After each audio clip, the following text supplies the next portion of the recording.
Aloha and welcome, guys, to the Local My Life and Missing Mondays. Yes, I'm a couple minutes late because someone had to chase down a couple pups, didn't I? Yes, I did. So, anyhow, we've got a story, a number of people. Yeah, okay, treats are coming out early here. And we got a story that quite a few others have started picking up on because, again, we've got this is just maddening when you start hearing some of the stories that come out here. It's just this one be prepared. If it just really upset me also. And we are still hearing more about it. More is going to be breaking over the next couple days, I suspect, on this case. And we don't know where it's heading. It's very easy for a lot of us to jump to our initial thoughts and all, but just there's always, first of all, we always remember there's always hope. Always, always hope.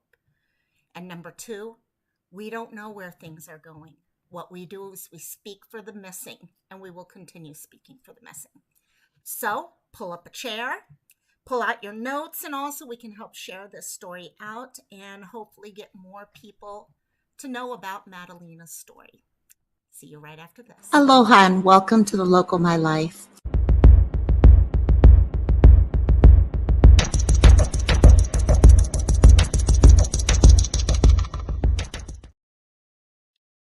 Hey, gang. First of all, hey to everyone in chat. I've been popping in. Grandma Sherry, you are amazing. You are there like 5 minutes early, putting your mock comments in. Love you, girl. Love you, love you, love you, girl. And thanks for coming in and helping out at the beginning. Do the and Miss Princess Megan Elsa, how you doing? This time of year with Christmas right around the corner, I think we're all little princesses right now, aren't we? Yes. And also, sorry. I don't know, I've never told you guys this, but I sit at my mom's old sewing table. It is literally this big. That's how big the whole thing is. And it has not chairs, drawers on half of it. So I move my knee forward and bang, everything goes all over the place. So we'll see what happens. Maybe Santa will bring me a new desk. Who knows? So anyhow, who all else we got coming in? We got Ramblin' Rome there. How you doing, my dear? Welcome. Yeah, I looked at today's case. First of all, I am so happy to be back. My show finished yesterday, and some of you guys may know, some of you may not. Our last show ended up going all over the place because the lead actress in it ended up coming down with COVID. So we had to change all our plans for our closing show. But the show is over now, which frees me up to coming back here to doing all of YouTube and hanging out with you guys because I really missed you guys. Totally. So, dear Santa, I can explain exactly. See, that's it. That's it exactly, girl. But yeah, so I sat down this morning and I was trying to figure out a missing Monday that we could come here and talk about. And usually, like I said, I go to Facebook for that a lot of times. I'll also go to like Sleuth Mom's Discord, things like that, and see what people are talking about. Well, today I kind of looked at a couple things and then I came across Madalina's story. And immediately this rose huge red flags for me. Huge red flags. And I wanted to share it. So I went and did the thumbnails and came. And then I came to YouTube and I'm happy to hear this. There's a lot of people who are starting to talk about her because there's a lot of things that are, like I said, red flags, things that we might be able to do better as a community to begin with. A bunch of different things. So let me bring up Madalina's information here so we can kind of introduce. Let me ask first, put a 1 in chat. I got a couple of you guys here right now. Of course, we know it takes a while for YouTube to send out their notifications. Put a 1 in chat if you have heard Madalina's name, Madalina Cojocari. Put a 2 in chat if this is a new case for you. It is, you see this date here, November 23rd, and you think, well, it's an old case. Unfortunately, Yeah, it should be an old case at this point. We all should have known this little girl's name for the last almost month. But most of us have not heard her name until the last 48 hours. And that's part of the problem here. Okay, Sherry, Ramblin' Rome. Yeah, we got our ones in there. Um, so please help share information because there is a lot of information going on out there and it is kind of breaking as all of this is going. Today there was a court date this morning, for example. Hello, Erica. Welcome, my dear. So what I tried to do was I tried to pull all of the information, bunch of pictures, and also we could really get to know Madalina by looking at her pictures, see the type of girl she was. I mean, she looks like a real sweetheart. Okay, looking at the pictures, looked like she was someone who, I don't know why, I kind of see a little dancer in her when I look at the pictures. I kind of see this little dancer or something. You'll notice this as we go through the pictures. I always say you can see these personalities come out in these children in their pictures. And then also just help share the story, the facts of the story, so that we all know where we are. Sleuth Mom, you not too late, girl. You're good. You're good. Welcome, welcome, my dear. You only heard me talk about how I've asked Santa for a new desk for streaming from in the future. Yeah, so that's my dear Santa. Could I please have a Christmas? No, okay. Anyhow, and also love you, my dear. And so we were all asking a few minutes ago. It looks like everyone's got ones here. We got Erica's a one, Ramblin's a one, Grandma Sherry's a one, and I know Sleuth and I know Sleuth knows about the story of Madalina. Up there's Tim. Hello, Tim. Welcome, welcome, welcome, and thank you for the super chat the other day. Thank you so much. Thank you. Your local bacterium. Oh my gosh, your local Oh, well, COVID's not a bacterium. It's a virus. Okay, never mind. You're not at fault for what happened at the show over the weekend. So we're good. So, those coming in, our last day of our show, the lead actress ended up testing positive for COVID. So it was a fun little weekend, to say it lightly. So, hey there, my dear. Um, so Madalina, many of us know she officially went missing from Cornelius, North Carolina, which is about 20 miles north of Charlotte. So, those of you who are looking for a location, okay, North Carolina, if you find Charlotte, about 20 miles north of Charlotte, and you're into the Cornelius area. Hey, in the bushes. Welcome, my dear. Welcome, welcome, welcome. And I hope you guys are having fun getting your shopping done. I was talking to Sleuth about shopping earlier. Um, so on November 23rd is officially the last day little Madalina was seen by anyone. However, as you can see here, she was not reported missing until 20 days later. Okay, December 15th. I also have 14th here is when she was told to the school as missing, but 15th is when everything really started rolling forward at that point. To give you guys a little rundown of what happened, the last day she was seen by regular school, all that. This is an 11-year-old who went to Bailey Middle School. She would come to all her normal classes and all. November 22nd was the last school day she was at. That was the last day before Thanksgiving break. So those of you guys, hey, we're all sitting here. We've been involved in the holidays. Think back to when Thanksgiving was. That's how long we're talking, gang.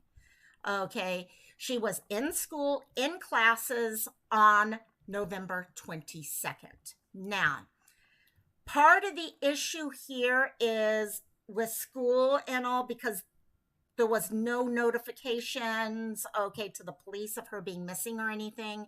She wasn't in school, things like that. And I did look in and get some more information on the school policy.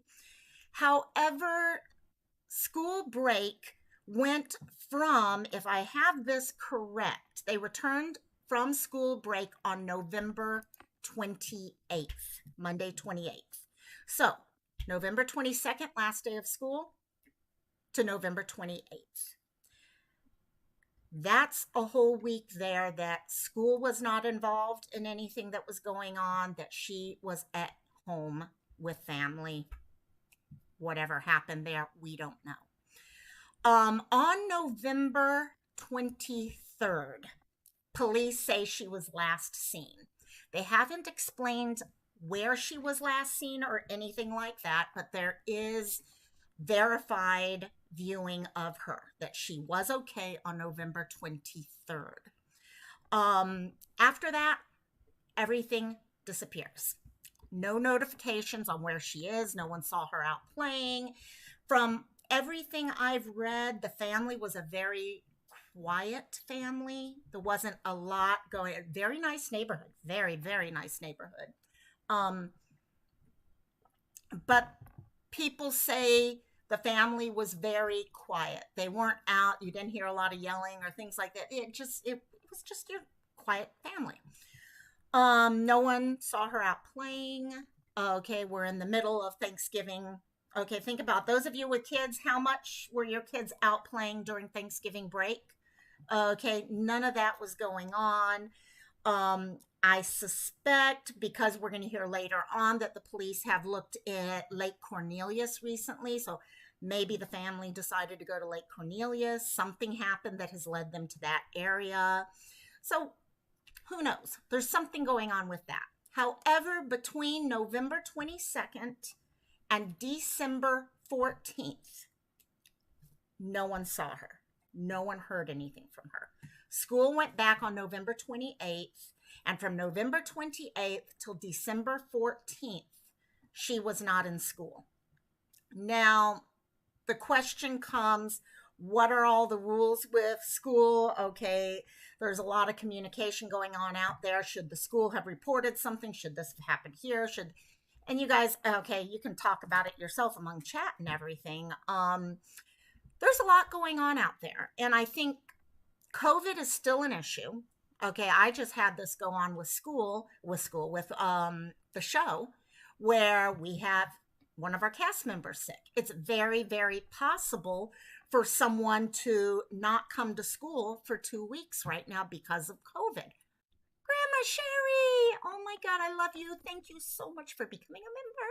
Thank you, thank you, thank you. I want to highlight you there. Now I can highlight you. It takes a while for StreamYard to catch up. Thank you, Sherry. Love you, my dear. Um, so it's very possible. Okay, now, what are some of the rules about, okay, school? According to I'm not sorry, according to the school area there, okay, the Department of Education for that area, their school policy on absences goes as follows. After a child has 3 unexcused absences, okay, we are talking about, if you pull up your calendar right now, hello Jingles, how you doing, my dear? If you pull up your thing and take a look, okay, between then, you're talking, 10, about 13 days of her not being in class. Okay, and we do not know what the parents may have told the school. The parents may have said, hey, oh yeah, she's got COVID. We don't know right now. We are not law enforcement. Law enforcement knows that. But after 3 unexcused absences, a teacher makes initial contact with the parent. That initial contact can be telephone, a home visit, or a letter. Okay. On top of that, let me ask you guys that are parents right now in chat. If one of your children is not in school, okay, even one day, do you get an email now or a phone call or something like that just to say, hey, your child's not here in chat right now? Put a 1 in chat if you get something from the school even after the first time of missing class. I'm not a mom, so I don't know that, but I'm hearing from a lot of mothers and fathers right now that you're getting things in today's technology, you're getting things left and right whenever a child is not there. So I would really be interested. Now, 1 in chat if you get messages from your school immediately letting you know that your child's not at class that day, if you have not let them know. And in the meantime, we'll move on with that while I see what people have going on there.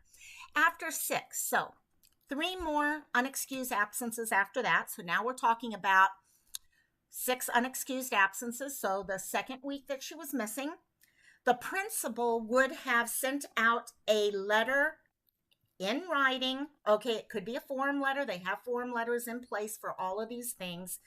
But the principal now, so it goes from your teacher to the principal level. Principal sends a letter to the parent saying, your child has now had 6 unexcused absences. Now, where my concern with a lot of these things happen, and I think this is where we need to take a closer look, is there's a big difference between 3 or 6 unexcused absences in a whole school year and 3 or 6 in succession. That's when I think we need to take a look. Now, again, like I said, I don't know what they told. Family may have said something to them for all we know. We don't know yet. The next step, and this is 10 unexcused days. So we got to this level in this time period. Okay, if they were unexcused.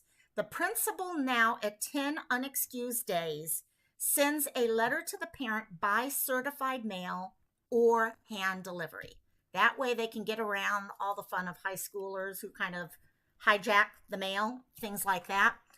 So all 3 of those things should have occurred in Madalina's case here, if they were unexcused. Now, again, if mom or stepdad were calling in and saying, oh, Madalina has COVID or something like that, then we're talking a different case completely. We don't know that right now.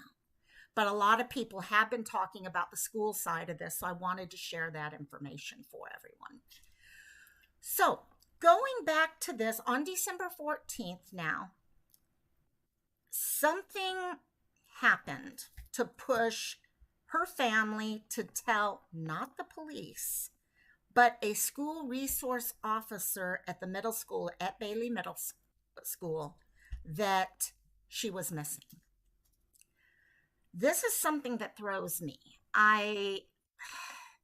Why would someone tell, if your child's missing, okay, why are they telling a school resource officer rather than calling the police? I don't want to jump to anything with the family or anything like that. You guys know how I feel. Yes, I've got massive red flags when it comes to this family. But there's some definitely, it totally makes me, I'm at a loss with that. Why would you just call the school? Oh, by the way, I haven't seen my kid for how many?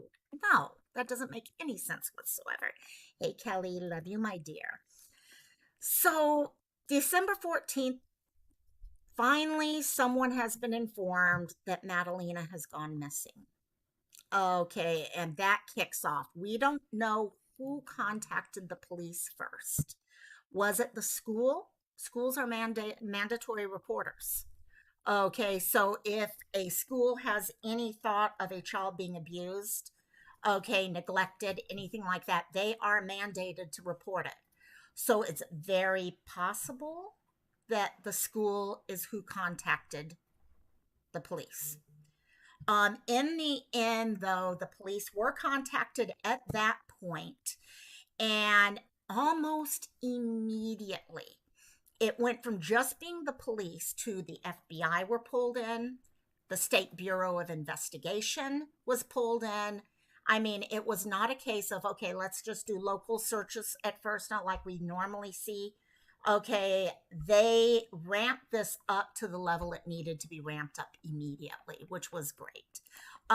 Police, FBI, as you can see here, got very involved immediately. Okay, they were out letting people know what was going on. The community has come together very heavily wanting to help. They want to go out and search for Madalina. They want to be involved in that. And the police and FBI had to come out and say, hey guys, you know what? We know, as you can see here with the FBI, we know how much you want to help, but right now the best way you can help is share the missing poster. And this is something I always want to go back to because, yeah, initially your gut tells you certain things about this case. I'll be honest, guys. Your gut tells you some really bad things about this case. But what we can have right now, until we know anything different, is the hope And hope depends on us getting the word out to people that this little girl is missing. Gang, I want you guys to recognize this right now. Yes, people all over the internet are talking about, did something happen? Did her parents do something or whatever? She could still be out there, gang. Okay, I've heard enough people talking about other potentials. Okay, we're not only talking about harm type thing from parents. What if the parents sold her or something? Like, there's all these possibilities that are out there. And when we shut down our mind that, nope, this is what happened, then we're not ever going to go looking for her further. What if she is in another state and we just need to share her picture out and someone's going to see her? So if you guys can help me out with keeping the word out there as much as possible. And so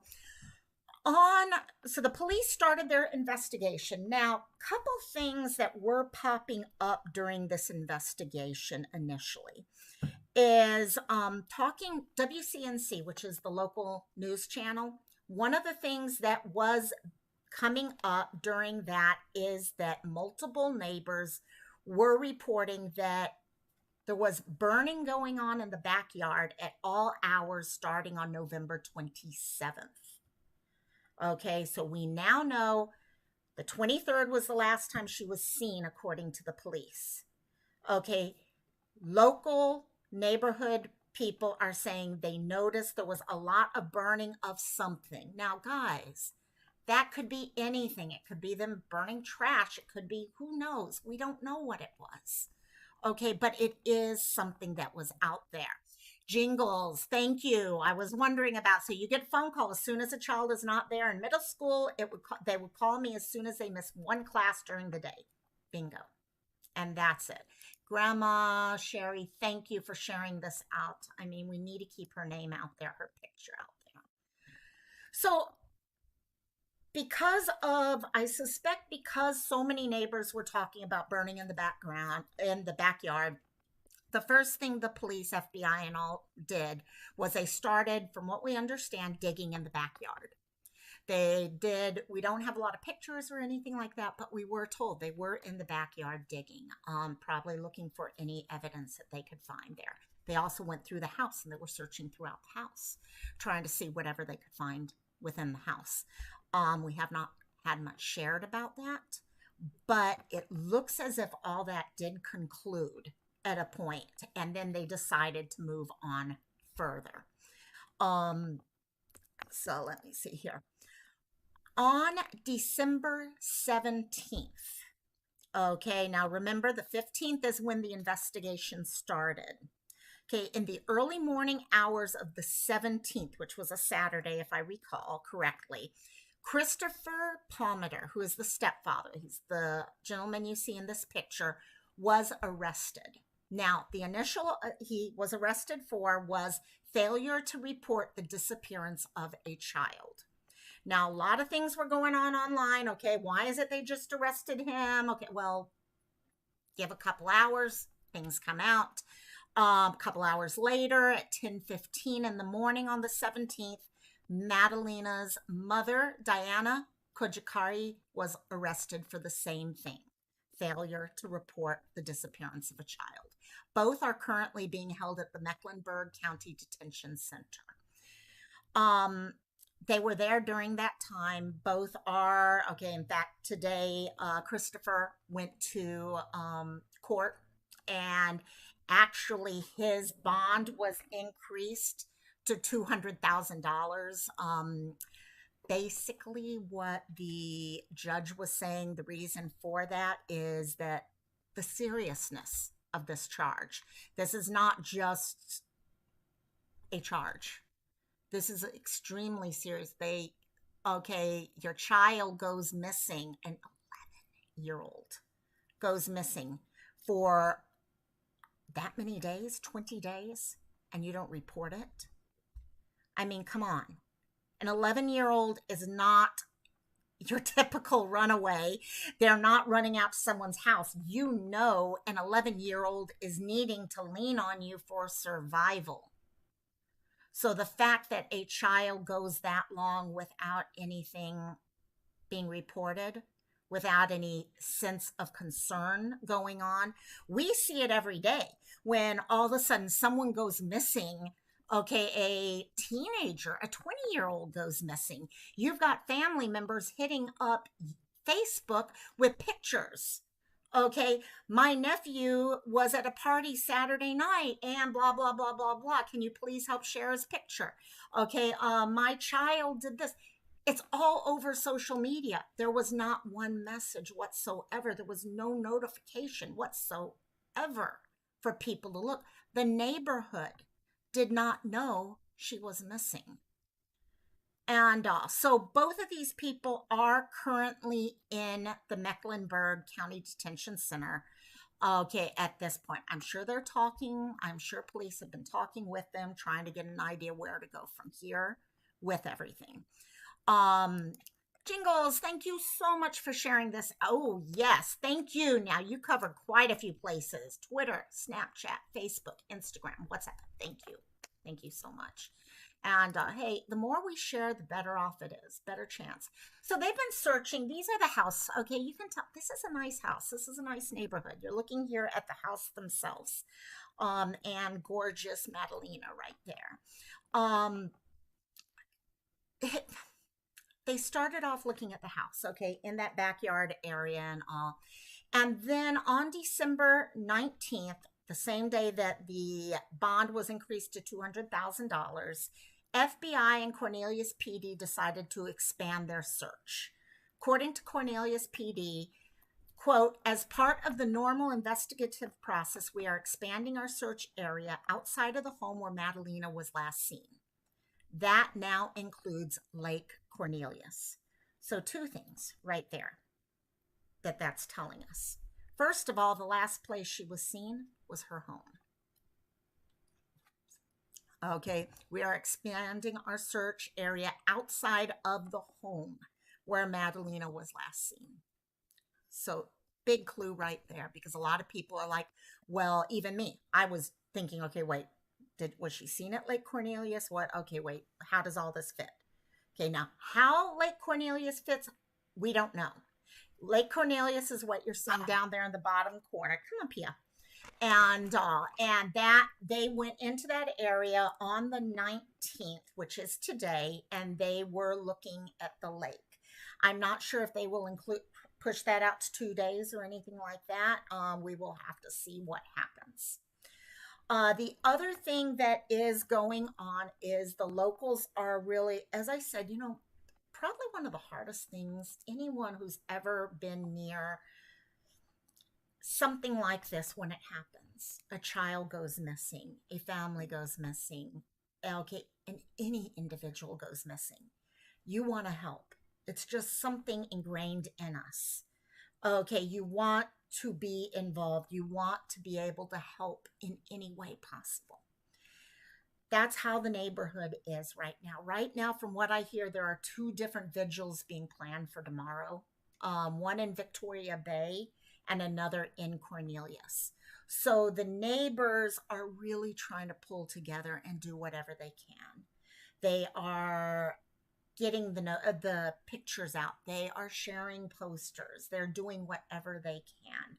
They're coming together. From what I understand today, the police were over at the school talking to people at the school, trying to get a better idea of Madalina, who she was, what it was like for her, okay, to be around her. Um, these are pictures of her throughout her whole life. Okay, from the time that she was a little girl, just with her mom. Little history on her family life, actually, because it is an interesting thing and brings up a lot of different questions. Her mom and her dad. Now, remember, this guy, Christopher Palmater, is her stepdad. It is not her biological dad. Yes, sleuth mom. Yeah, they're talking with people from her grade, talking with kids, things like that, find out what she was like, how she dressed, things. Okay, was she quiet? I'm sure they looked at things like bruises and stuff like that. Okay, you never know at that age whether a child talks to another classmate. And in talking, okay, parents maybe sitting talking with their child who's a classmate and find out that she said something to a classmate. It's very possible. Okay, kids talk with each other. Okay, they're able to share so much about their lives with each other, even when they're scared. They may be scared to go to an adult, okay, about any concerns they have, but they may go to each other because they feel more comfortable. And um, Madalina's mother was from Moldova. Okay, her grandparents and her biological father are still in Moldova. Her mom, as you can see there with her as a baby down there, when she gave birth to Madalina, she gained a lot of weight. Okay, I forget the exact number, but we're probably talking 15 to 20 kilograms. So she gained a lot of weight and she wanted to get remarried. So she joined a weight loss contest type thing. You know how we have the biggest loser and stuff like that? She joined something like that in Moldova in hopes to lose weight so that someday she could get remarried. Now, there's a lot of thought that she could be the equivalent of a mail order bride. I'm not sure. I've seen a lot of information saying that. I haven't seen proof on it, but enough where you could see that being a potential. Trying to get to America. Sorry, guys. Hopefully, Crisp is doing its job and cutting out the dog's barking. And also, um, so she got married. She married Christopher, moved to America. There's a lot of pictures of them traveling. Of it, they seem to live an active lifestyle. A lot of pictures of her, like Niagara Falls. Okay, I try to share a couple of them to show you here. It looks like there's a couple pictures of she and her mom. Interestingly, though, is the picture in the center here. That was posted on December 9th. So we are talking about her mom posting that picture. Just minor sound. Yes, it's working. Okay, perfect.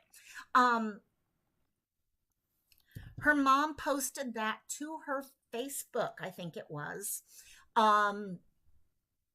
After whatever happened, most likely happened.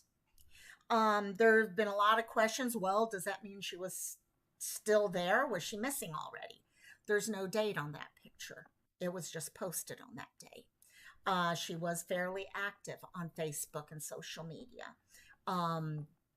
So it is interesting to see that. I have noticed this little one loves to wear her sunglasses. There's tons of pictures of her with her sunglasses. And family hasn't spoken much from Moldova about it. There have, though, been a lot of questions, such as I heard people were asking, okay, are the idea of child brides or things a big thing in Moldova? No, it is not. That was one thing we were able to verify. Um, could they, like I have said, sold out? There's still always that possibility. There's also a possibility something could have happened at home. Okay, during the holidays, one little thing happens and a whole process of hiding it starts after that. Many, many different things that could be happening with that. So at this point, we're all kind of just waiting to find out what's going on with the police. What do they find? I know that's pretty much what I've been able to find at this point. There's not a lot of information out there right now. Hopefully, we'll start hearing more over the next day or so. I'm really hoping mom, okay, or stepdad start speaking to the police and something comes out of that. Is there any proof of abuse, things like that? There's no proof. There are pictures and people start, you know how people start looking for pictures. Okay, are there any bruises, this, that, whatever. There's so many potentials out there. Okay, but with those potentials give us more possibility of hope. Okay. When you look at this case at the beginning, the first thing you think of, especially when you hear things like the burning and all that, is you think, okay, something happened to the child, and hey, KO, and that's it. Okay. And you kind of shut everything down. But when you start really looking into it, you realize there's so many more options. And that's why we need to keep sharing the information out. There's also the thing about the school. Okay, it sounds to me like the school did what they needed to do, which was, okay, they most likely were putting out the letters like they were supposed to after three unexcused absences. They probably went through that whole process. But it is a question. What do we need to do as a community? Is it is there a time when schools, okay, if your child is going to school, because we see this all the time, okay, where a child disappears from school and no one does anything to follow up and figure out what's going on. Okay, maybe the parents decide to, like in the case that we had over here with Hawaii and Ariel, okay, oh, we're going to homeschool. Homeschool is great, but I think you got to have systems in place also. And but in this case, she went 20 days with being missing. Okay, this wasn't 20 days. Well, of course, you have weekends in there, so say 12 days or something like that. Okay, without in a row. Now, again, like I said, they may have said, oh, she's got COVID or something like that. Very possible. But what if not? What are the things that we need to look at doing as a community? Is that acceptable for a child to go missing, especially those ages, or even older, teenager or something like that? If you're not in school for 2 weeks straight and there are no proof of anything, okay, no doctor's note, okay, no whatever it is that acceptable? Or do we need to try to find out if there's something worse going on? Do we need to have face to face things? What needs to be done? And I don't know. That's a question only we as a community can answer.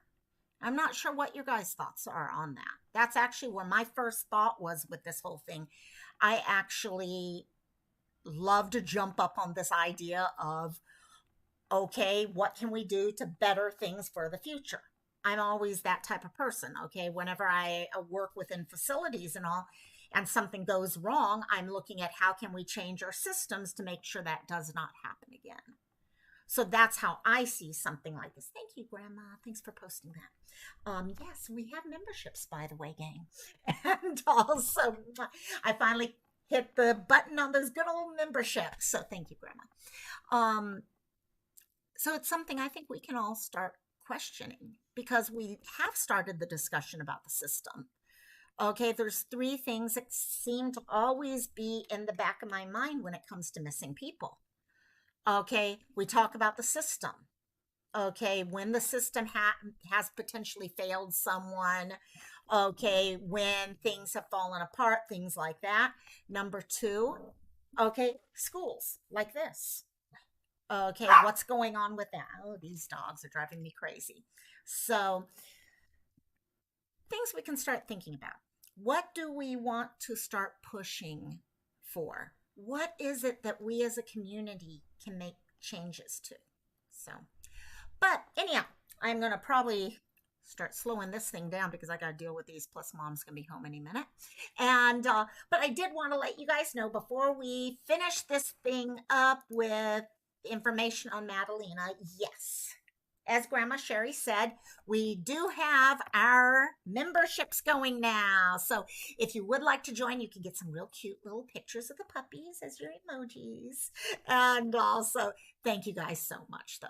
But yeah, if you guys can help me with sharing Madalina's information, I will be following up on her case now that my shows are done and all that. I will be trying to get back into my normal run of things. So hopefully I will have some more information I could share next week. This week. Yeah.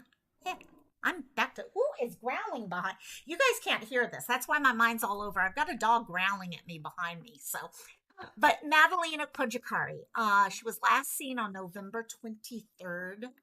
Okay, in Cornelius, North Carolina. So we're talking just north of Charlotte.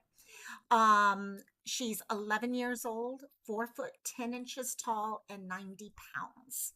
She's got long brown hair at that time. Now, remember, just because someone has long brown hair at the time of going missing does not mean that is what they may have right now. So always remember, look at the face, look at the features on someone's face, look at how they hold their body. Okay, look at all those little things. Look for things like dimples, things like that. Oh, I agree, Grandma Sherry. Thank you for crisp.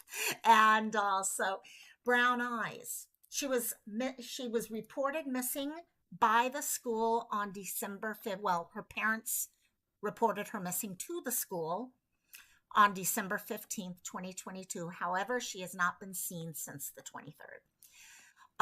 Which at time, according to the police, it was at her home was the last time she was seen.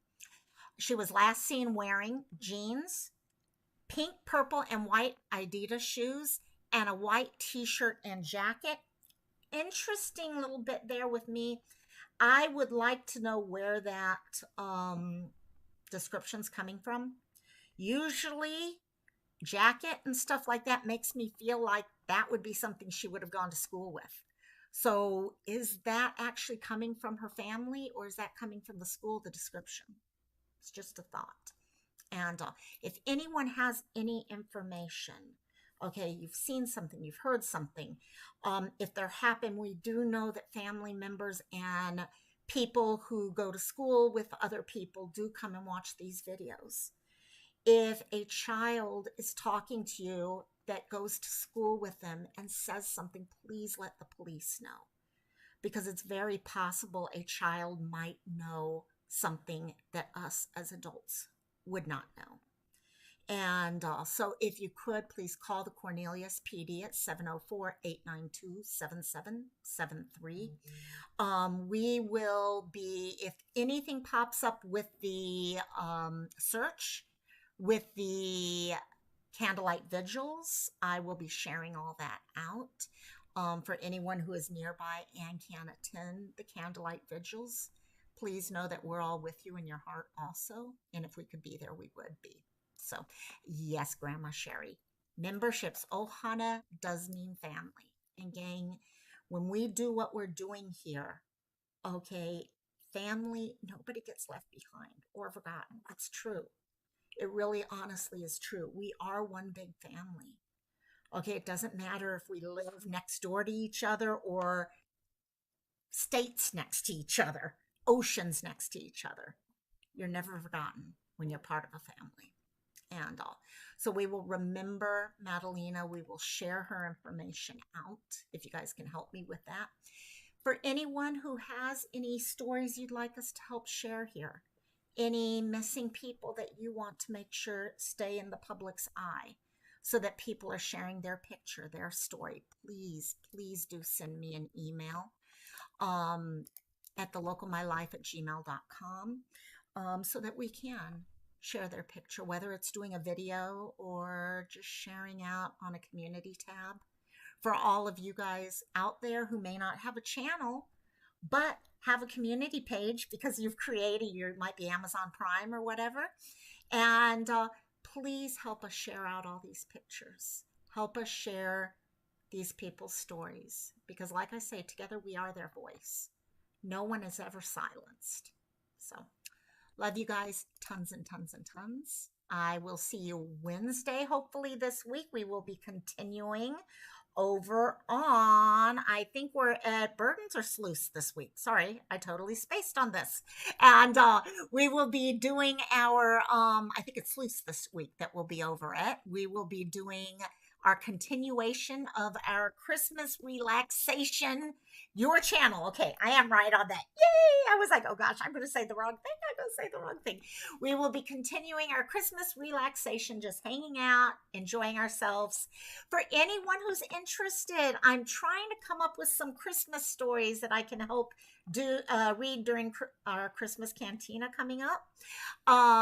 If you have a Christmas story you'd love to have read, please make sure to send me what that story is or post it on the community tab that I have the whole message on. So, love you guys tons. Aloha till Wednesday over at Sleuth's channel. Hope you guys have a great holiday.